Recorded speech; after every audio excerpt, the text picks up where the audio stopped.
Growing up, video games were a big part of my life, and it's still true to this day. Whether it was a private escape from reality or a get-together with friends, it's safe to say that gaming is one of my biggest hobbies.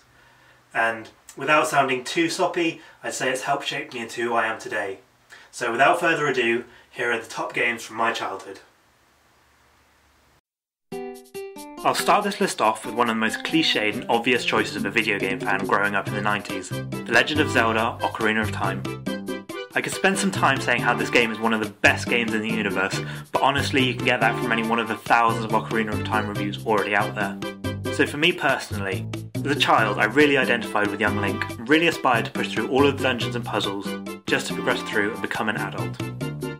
What made this game memorable for me was the adventure, stepping out into Hyrule Field for the first time, exploring every corner of the game.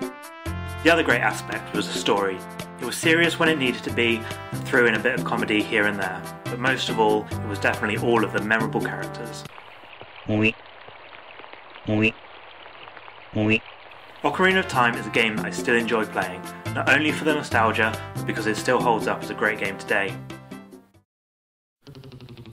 Next on the list is another to fall into the category of cliché, but I won't make any apologies for that. Final Fantasy VII was my first encounter with the series and where I had my first real taste of JRPG.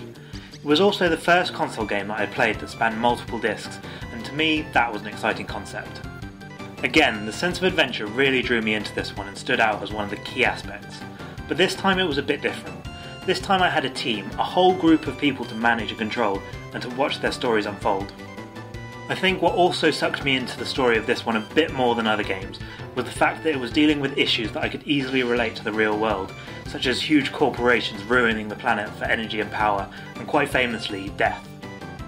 Not only is this one of my favourite games from my childhood, it still stands as one of my favourite games of all time, which probably explains why I've bought it 3 times already, not counting any of the spin-offs.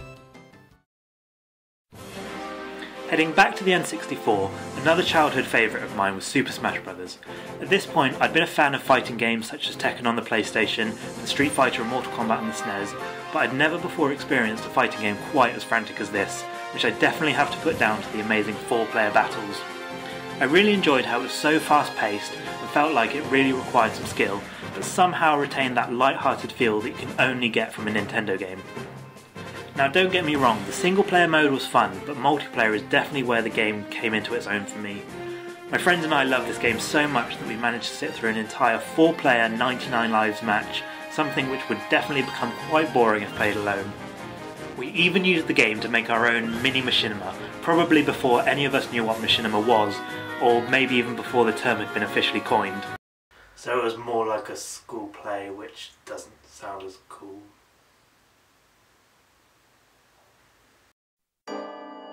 Next up is Metal Gear Solid. For the first time I wasn't some blonde-haired fairy boy trying to save the world from a giant pig man, or part of some hippie activist organisation trying to stop some big corporation using all of the planet's life energy. I was a man, with guns, doing military stuff, manly stuff. I think it was a real turning point into what I would class as more hardcore gaming. It was just a little bit more grown up than what I'd previously been playing. I was also just the right age to find some of the more adult themes in the game absolutely hilarious, such as Otacon wetting himself in fear, the naked unconscious guard lying face down in the middle of the room, and of course the couple of Easter eggs to catch Meryl in her pants. Another thing that stuck with me was the amazing AI. Whose footprints are these?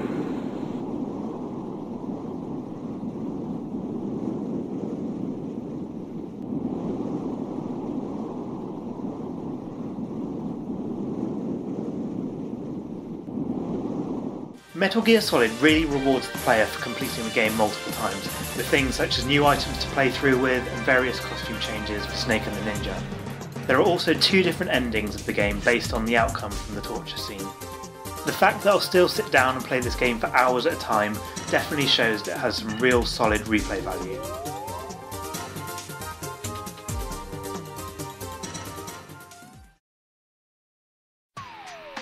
If you enjoyed this video, please like and subscribe. You can leave me a nice comment below as well if you want to make me feel all warm and fuzzy. You can find me on Facebook and Twitter, links are on the screen and in the description below. So until next time, thank you for watching.